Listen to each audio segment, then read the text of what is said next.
called black metal music and encourages devil worship and the desecration of churches. When I heard it, almost a cold shiver goes down your spine. What is all this about? The ban, a form of music, they say, has disturbing satanic overtones. Become almost absorbed in it.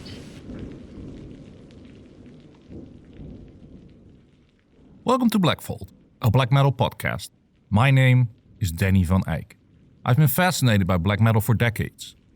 Not so much by the music at first, but all the more by the tales behind it. The mythology, the villainous characters who inhabit both the music and the scene. The constant pushing of boundaries, whether they are musical, in the embrace of evil, or in the many actual crimes, the arsons, kidnappings, tortures, even murders. It never ceased to amaze me how many extreme things happened in such a relatively small scene. However, it never did much to warm me to the actual music. That was until September of 2021, when my family suffered a terrible loss. The mourning period following this, weirdly enough, I spent going down the black metal rabbit hole. I started listening to the classics. I read up on bands, spent hours, days, weeks, and then even months digging ever deeper into a seemingly endless catalog of blast beats, tremolo picking, and maniacal screams. I enjoyed lo-fi recordings and was blown away by the more high-fidelity releases. I had found a project to take my mind off of the grief, and I was thankful to have this music become the lifeline that it turned out to be. This podcast is my attempt at sharing my newfound fascination, and dare I say it, even love for this music. It is a scattershot approach at examining some of the pillars of the genre, delving into some of the key players of its past, its present, and its future, and going over some of the themes of the music.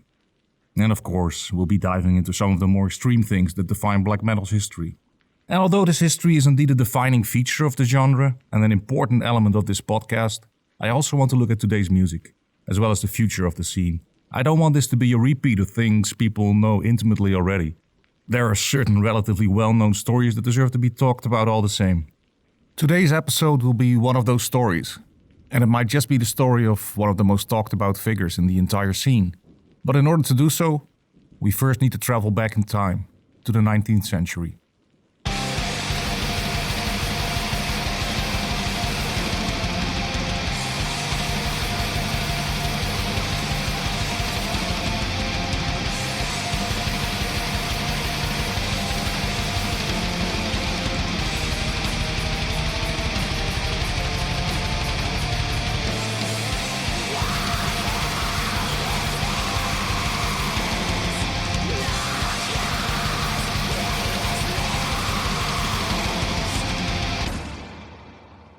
The streets of Paris during the spring of 1880 knew no equal. Not only were they extremely functional, but the lanes and boulevards were beautiful in a way that no city infrastructure had been up to that point. The plans, drawn up by Napoleon III and implemented between 1848 and 1870, were soon copied by other major cities in the world. Most notable of those might be Mexico City, where the streets oft still remind one of Parisian life today. The 1880s are the era when Paris became the Paris we know now. The tree-lined boulevards stretching on for miles and miles, interrupted only by enormous circle crossings and beautiful ornamental bridges. These roads opened up the city in a way no other development had before. Entire neighborhoods that years earlier had been cramped, dank and isolated were now connected to the center of the metropolis through wide lanes, which transported hundreds of horse cars at a time, as well as wide promenades that carried pedestrians all across the city. It was the time of the Belle Epoque, a short golden age that would in time be rudely interrupted by the onset of the First World War. However, in 1880, this conflict was still but a future event, unthinkable to anyone strolling along the white marble amidst gentlemen in beautiful Edwardian suits and ladies wearing extravagant dresses and huge feathered hats. It was the pinnacle of culture, the high point of civilization. The Napoleonic Wars had put an end to all warfare, and now was a time for art, fashion, literature, music, cuisine, and general good living. It was in the shadow of this Paris, in the village of Vanves, that neurologist Jules Cotard set up practice. He had moved here after finishing his studies in the city, and dedicated a large part of his work to understanding the mental affliction of delusions. It was because of this work that he met with a 43-year-old lady, whom he, in his writings identified only as Mademoiselle X. Mademoiselle X was suffering from delusions that were hitherto unknown to the neurologist. She believed that she did not have a brain, nerves, chest, or even entrails. In fact, Cotard relayed to his peers during a lecture to the Société Médico-Physiologique, she had stated that she was only skin and bones. She was further adamant that neither God nor the devil existed, that she was condemned to eternal damnation, and that she needed no food because, in her own words, she was eternal and would live forever. Mademoiselle X had attempted suicide on numerous occasions and had even asked to be burned alive, to be done with her existence as a walking corpse. Dr. Cotard labeled her delusion délire de négation, but nowadays it is better known as Cotard's delusion. The classification was used for those cases in which patients showed a marked tendency to deny everything. The patient truly believes that they are diseased. They are certain they are missing organs, their blood, or even their limbs. They desire to be buried. They even smell their own rotting flesh. Although extremely rare with only 200 recorded cases since Cotard made his discovery, people suffering from Cotard's delusion have been identified dating as far back as the 10th century Iraq and even ancient Greece. Recurring symptoms of the delusion include self-harm, neglect, terrible hygiene, severe depression, and schizophrenia. In the case of Mademoiselle X, this led to her death from starvation, as she simply refused to nurture the corpse she walked around in. There are multiple causes that can lead to symptoms that point to Cotard's delusion. Among them are brain tumors, schizophrenia, migraines, lesions in the frontal lobe of the brain, adverse reactions to drugs, and non-functional kidneys. But as diverse as these causes are, the symptoms are mostly the same, with one thing connecting all of those suffering from it. They are absolutely, 100% certain they are dead.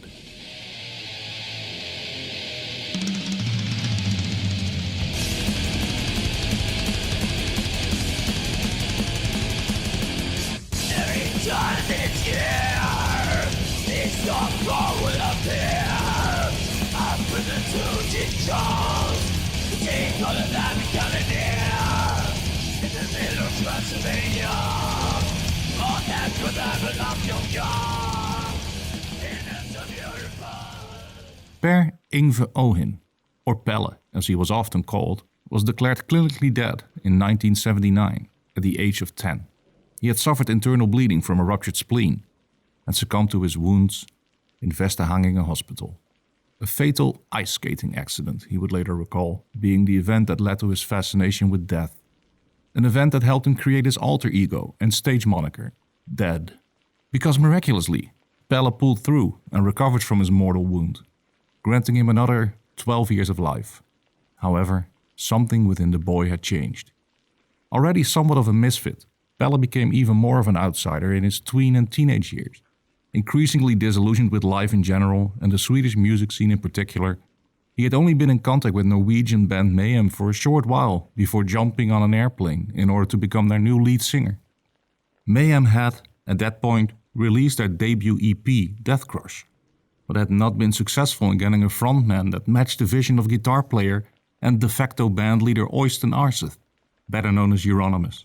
And that would all change shortly though, and by inviting Pelle over to Oslo, not only did Mayhem find the lead singer they were after, but in doing so they reshaped the entire trajectory black metal had been on, something that still rings true today.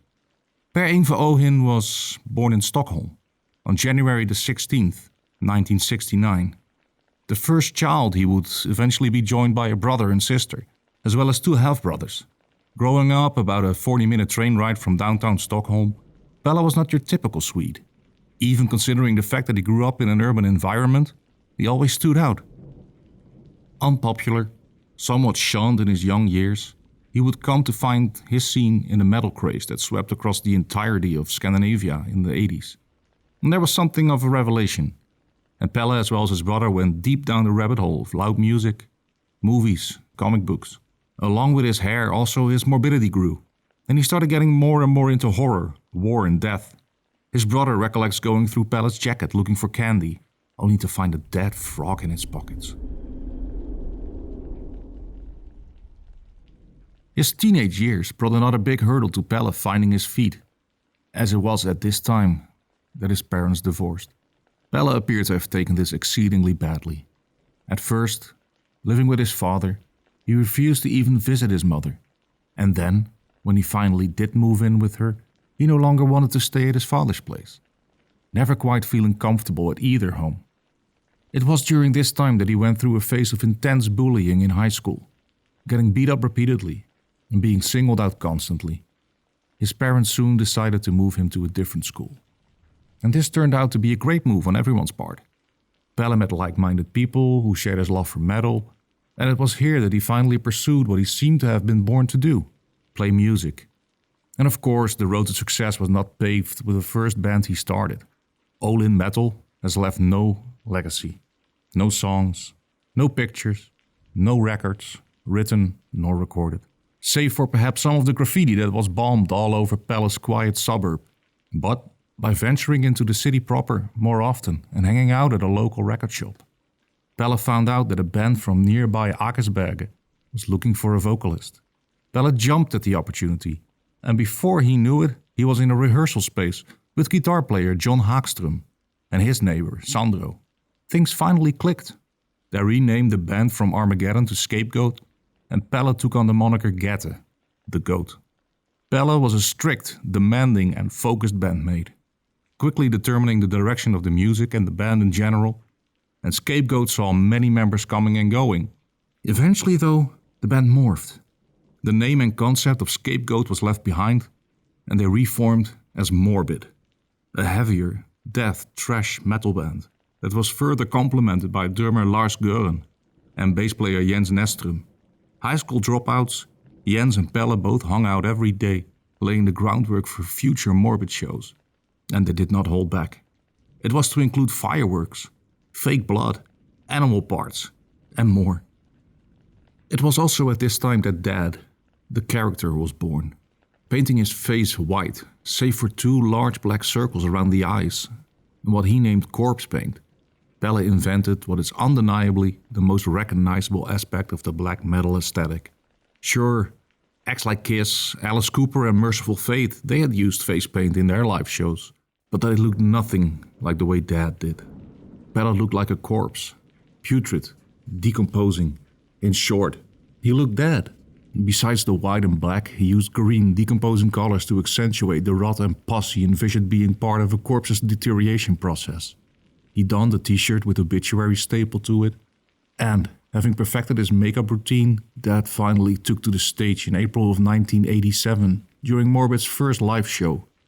Even though people attending have dubbed the concert chaotic, the show at the tiny stage of the Ultra House soon became the stuff of legends, and the band played ever better attended shows throughout the year, each one outdoing the other in terms of theatrics and songs played. One song called Disgusting Semla, a humorous song about a Swedish type of dessert, quickly became the crowd favorite.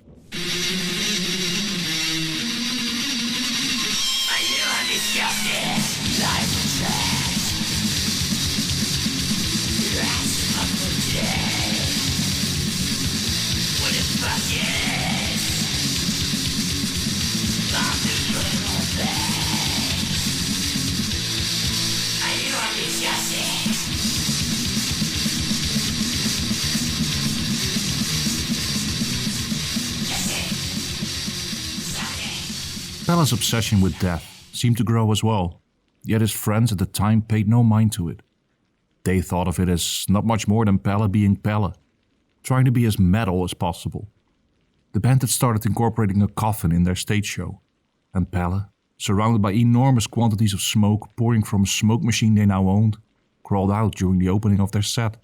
He made it a habit not to laugh around people whom he was not intimately familiar with, and thus he built up an image of being quiet and aloof, donning, as his friend and bandmate Petrov describes, a mask of evil as soon as they went out. But even for his friends it was sometimes hard to figure out where the image building stopped and true morbidity began. Late-night graveyard visits were par for the course and could be laughed off as boyish pranks and lust for adventure.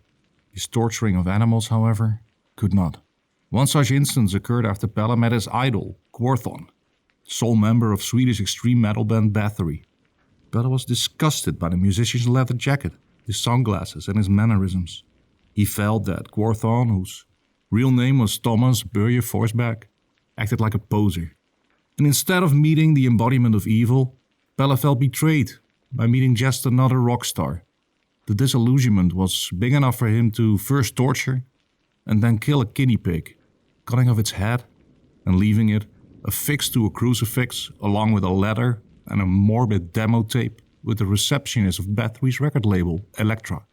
Both Quorthon, as well as his father who owned this record label, were quick to voice their disgust with the present Pelle had left for them, further cementing them in Pelle's mind as hypocrites and posers. It is no surprise then that he became enamored with this new sound coming from Oslo, Norway. A sound from a band called Mayhem, to be precise. He felt his trick of nailing a rodent to a crucifix was deserving of an encore, and he mailed the band a mouse on a cross, along with a morbid demo tape and a letter. And this time the recipients were a lot more receptive to the message. However, the contents of the letter and the putrid dead animal were lost to time, as Mayhem's bass player, Jorn Necrobutcher Stuberud, threw the entire package except for the demo tape into the bed of his truck, where the wind soon swept it up and out of the story. The tape, however, made a huge impression on the band. And it didn't take long for Pelle to be invited to Norway, to become Mayhem's permanent lead singer. And once he got off that plane in February of 1988 and met up with the rest of the band, Pelle would have likely felt lost. He had difficulty understanding Oystens and the rest of the band's Norwegian. It was entirely unclear what the plans were. He was a socially awkward kid to begin with, and his depression at the time was raging. Pelle wanted to be a part of the most evil band in the world, and he was looking to make his mark on the scene, so he pushed onward. He left his family in order to become a success, and he worked hard on leaving his mark on the music, the lyrics, and the imagery of Mayhem.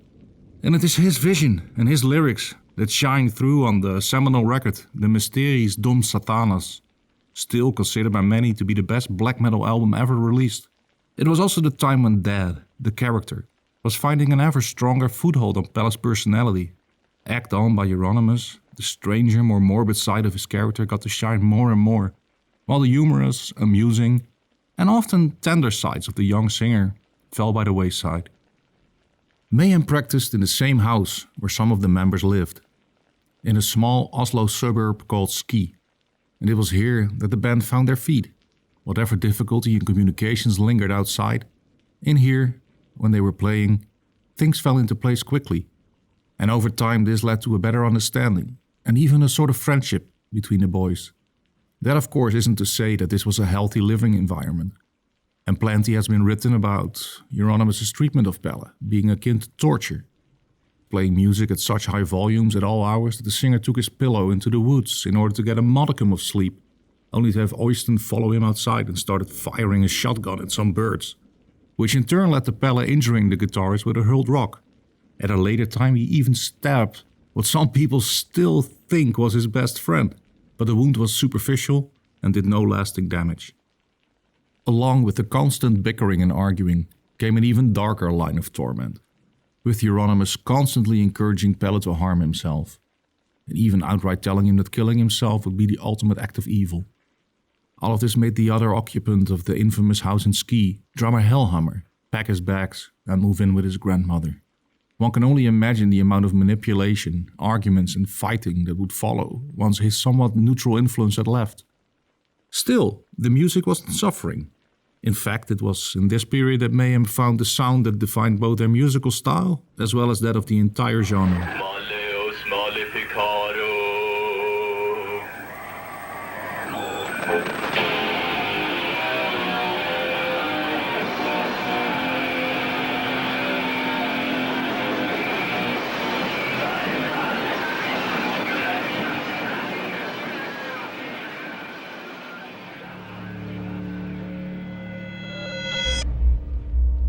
Hi, Danny here.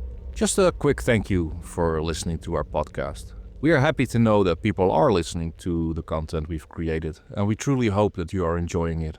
Making an hour-long weekly podcast is a pretty time-consuming side job, but it is one we love to do. However, that is something that I myself pretty much took for granted when listening to other podcasts. Hours upon hours of research go into writing one of these episodes. And our editor and producer then spend a lot of time checking my stories and then making them somewhat listenable for you. So what do we ask in return? Nothing. This show is free, and it will remain free forever. We believe in putting out a quality product that is enjoyable for almost everyone. However, we did set up a Patreon for the show, and if you can afford it, then we would welcome your patronage. But only if you can afford it. We have not planned anything specifically for patrons, and we are not eager to do so, as we do not believe in making our content exclusive to people who are able to pay for it. But we do welcome any donations you wish to make. So, you can head on over to patreon.com/Blackfold podcast and leave us a small tip if you want to. We would also appreciate it if you could give us a 5-star review anywhere you can. And now, back to the podcast.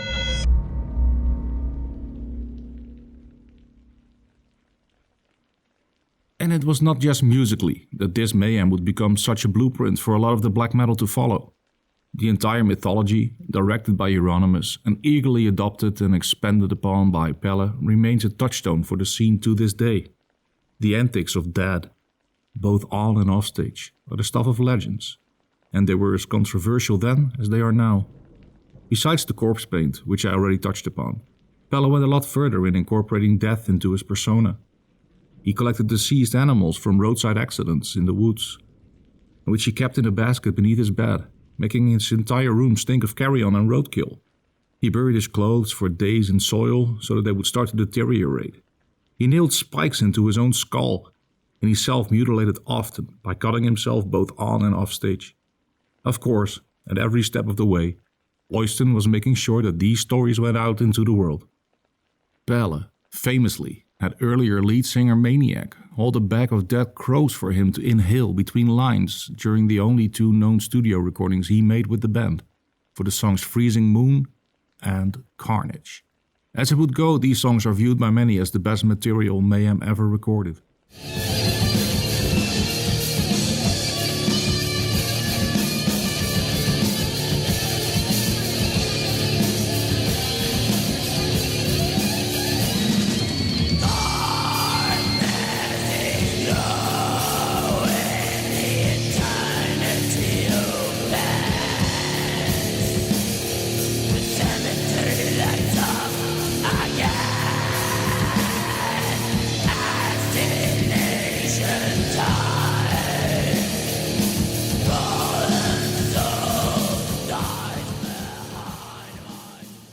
In the meantime, word got out, in no small part by Ohlson's strong sense of marketing, that the current lineup was the real deal.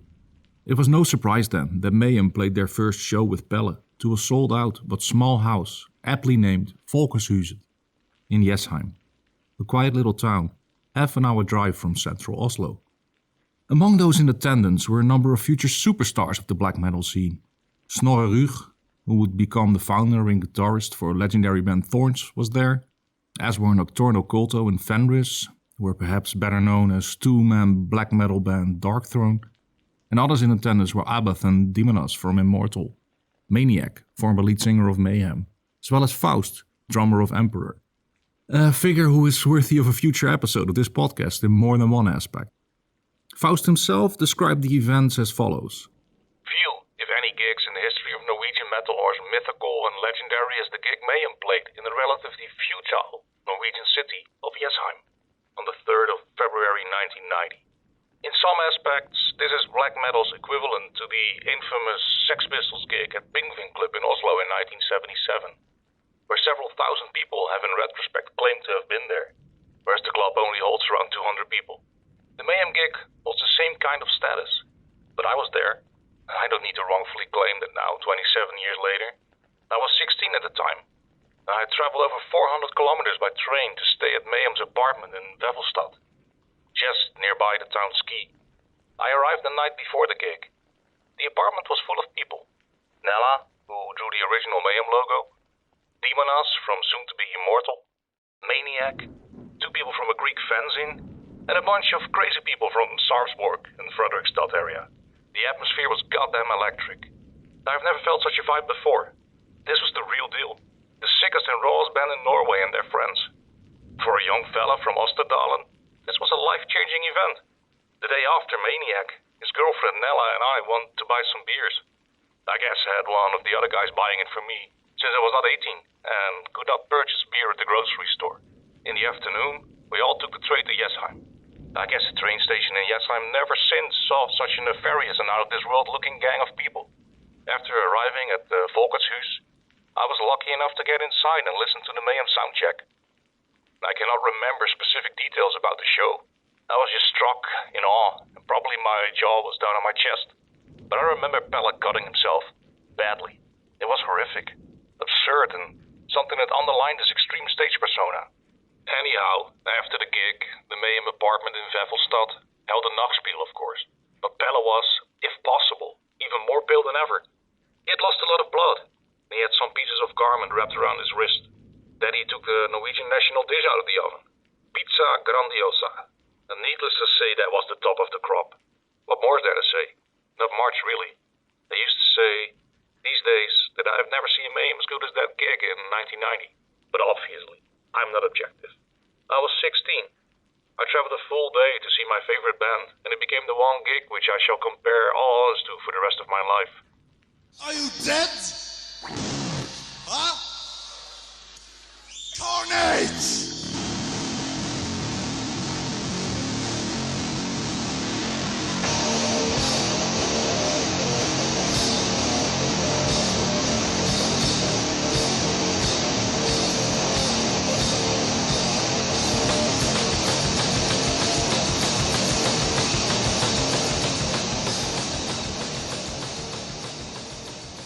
You would think that with this show being the legendary event it is to this day, things would have skyrocketed from there. They did not. Even though a small tour followed that same year, it would be a stretch to call it a success. Life on the road is already a hard existence. But it's even worse when you play extreme music for limited crowds in small venues, badly organized festivals, all while traveling via Interrail between the 6 planned shows, all while battling extreme depression. And add to that for every good show there was a doomed show right there next to it. The show in Leipzig, for instance, is a much fabled show that even has an official live album dedicated to it. The only official Mayhem album with Pelle on lead vocals. While the concert in Izmir, Turkey is known mostly for the police cutting power to the venue, and thus cutting Mayhem's set in half in the process. Come on! Leipzig! Come on! Join us! Pure fucking Armageddon!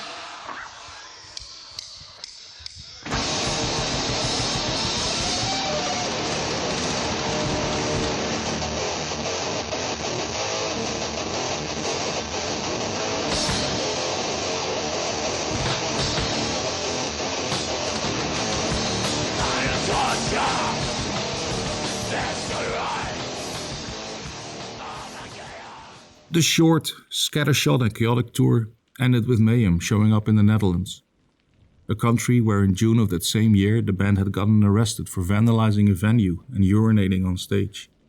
They were there 3 days early, only to find that there was no place for them to stay yet.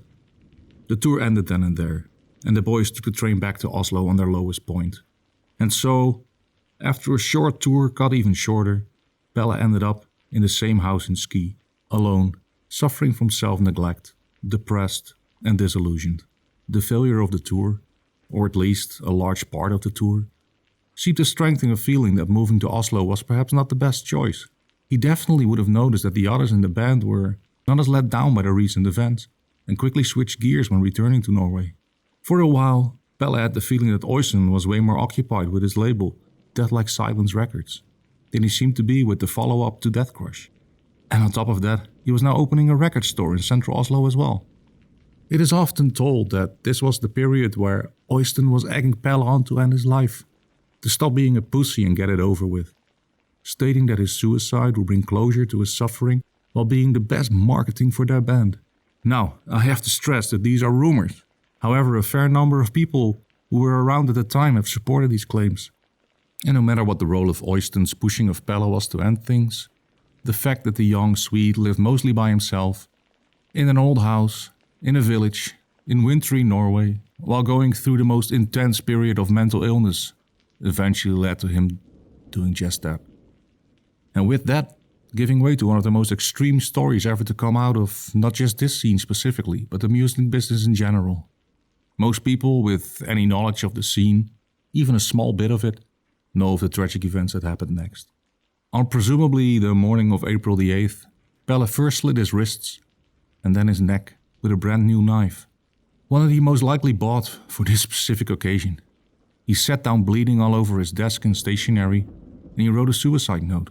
Then, annoyed by the fact that his blood kept coagulating, he grabbed a shotgun left by Ohlin, loaded it with shells that he was gifted by Varg Vikernes of Bergen's one-man black metal band Burzum, sat down on his bed and shot himself in the head.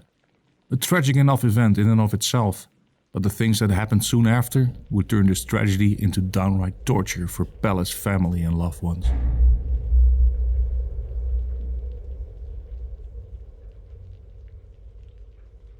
Ohlin, who decided to come to the house and ski on that same afternoon, found that he had forgotten his keys. Ringing the bell, nor banging on the door caused anything to stir in the house, so he decided to climb in through a window, entering the room where Pelle's body was lying on the bed. Of course, we have no idea how he felt, but his actions following this moment do not speak kindly of the guitar player. Instead of calling the police, the hospital, his family or any of his friends, he left the house. He went and bought a disposable camera before returning to the scene of his friend's suicide. He rearranged the scene in order to add the knife and the shotgun to fit the frame, and he snapped a number of pictures. Some claim he then even picked out a number of skull fragments and stowed these away before, finally, calling the police to report the suicide. One thing that is, however, unequivocally true is the existence of the suicide photographs taken by Ohlin, and we know this because of a heinous act performed by a bootlegger in South America. That person most likely was Mauricio Montoya of Colombia. He was a pen pal of Euronymous, and the owner of record label War Master. A live recording of Mayhem performing in Sarpsborg was pressed to vinyl under the title Dawn of the Black Hearts.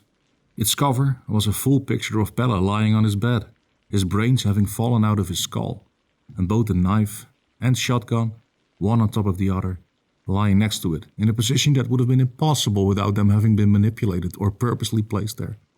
Of course, and unfortunately for the late singer's loved ones, in a scene where vile acts were celebrated, where being evil was lauded, the bootleg took off like a storm. Even pre-internet, the picture quickly made the rounds, and Pelle's parents and brothers were confronted with the horror of seeing their child and sibling portrayed and monetized in such a state. And that is of course what a lot of people tend to overlook when talking about Per Yngve Ohlin, because behind the persona of dad, just visible behind the corpse-painted self-mutilating frontman, stood a child, a sibling, a bandmate and a friend. He wasn't without flaws, but he was loved and cared for all the same.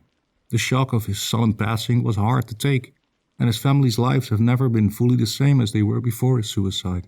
His friends and old bandmates were first hit with the news of his death. Before reading about the kid, they remembered as funny and enigmatic in ever more grandiose terms, and they did not recognize the picture that was painted. The Pelle they had known was not some dark evil white. Sure, he was somber and depressed at times. They remembered a humoristic, friendly and soft Pelle who left for Oslo. They were left with a lot of unanswered questions. The funeral didn't answer these questions either, as only one band member from Mayhem, Necrobutcher, actually attended.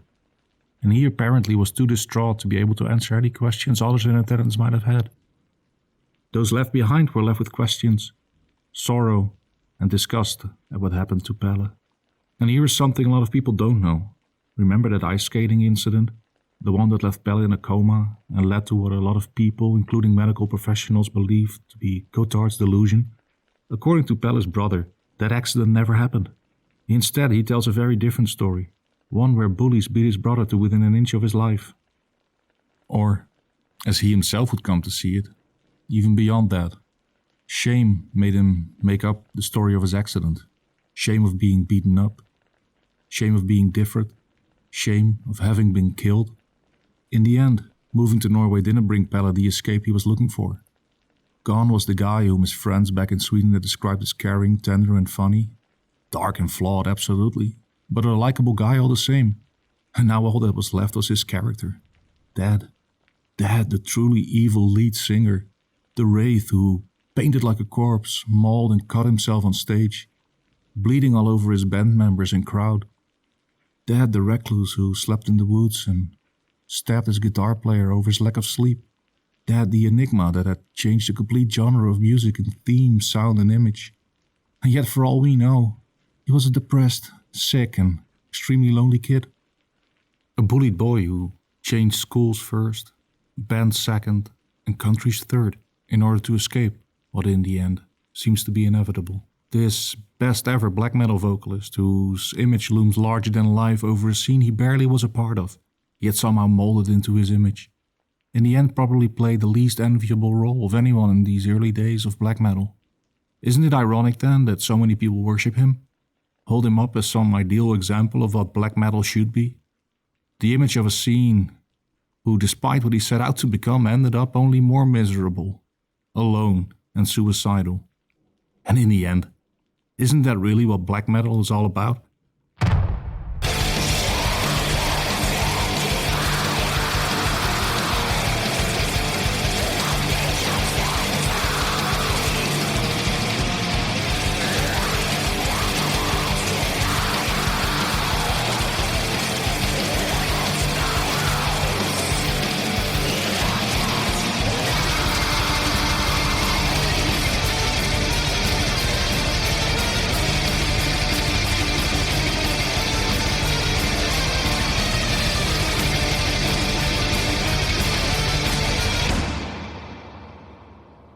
It will come as no surprise to anyone who has listened to both podcasts that I have taken quite a bit of inspiration from Tyler May and Co.'s podcast, Cocaine and Rhinestones.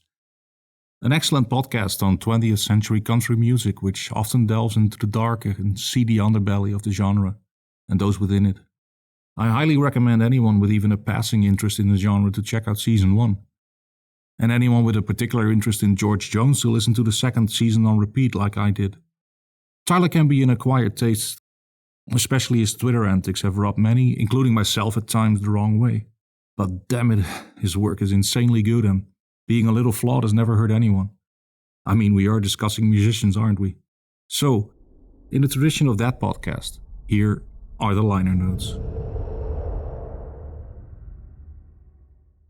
When delving into the world of black metal, I, like many others interested in extreme music at the time, came across infamous Kerrang issue 436 in March of 1993, and I was disgusted, scared and intrigued at the same time. Although mostly accurate, the articles within were eager to carry out Euronymous' myth-making of his band and the Norwegian scene, and the tone of the pieces were very much catering to the message the bands wanted to be carried forth. It was cool to revisit the pages now, and to see how little of it was left in my brain and how much I had filled in with things I learned over the years that came afterward. So much so that the articles and pictures were nothing like what I remembered them to be. I was able to take only a couple of things away from them for this episode. But if I ever venture into Buurtzum and Vark territory, then this issue will definitely come back again.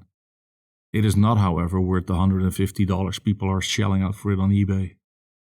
Neither is the going rate on the book Lords of Chaos, written by United States journalist Michael Monian, and Norwegian writer Diderik Sutherland for that matter. It was an interesting read when it first came out, but, and I'm basing this on my own memory of the first edition, it was flawed and it glossed over a lot of things while injecting a lot of the author's feelings into the prose. Something I will most likely have fallen victim to myself in this podcast. A more detailed and nuanced analysis of events were found in Black Metal, Evolution of the Cult by Dale Patterson. An excellent book with clear writing, awesome fact-finding, and an understanding of journalistic integrity and veneration for the truth that is often hard to find in contemporary works. And this adherence to facts and truth-telling was also found in the book Blood, Fire, Death, The Swedish Metal Story by Ika Johannesson and John Jefferson Kingberg. Their chapter on that was a treasure trove of insights from the local scene as well as friends and family members, and it informed much of what I discussed here today. It is an excellent book with stellar writing, deep insights, and awesome pictures. I cannot recommend it enough. We have used the snippets of music in this episode on a fair use basis, and have included them as a way of explaining the music that fuels the story, and we have no financial incentive in sharing the snippets as such. Our theme music is performed by Spectral Wound, and is used with their permission. If you would like to hear more from them, then look for the only band called Spectral Wound wherever you get your music, or visit their Bandcamp page and buy some of their amazing merchandise. This podcast was written and recorded by me, Danny van Eyck. Produced and engineered by Mick Schouten. And technical assistance and encouraging words came from Björn Bolderdijk. We are on Instagram as Blackfold Podcast, all one word. So give us a follow and share your feedback in the comments if you want to. Join us for episode 2 next week.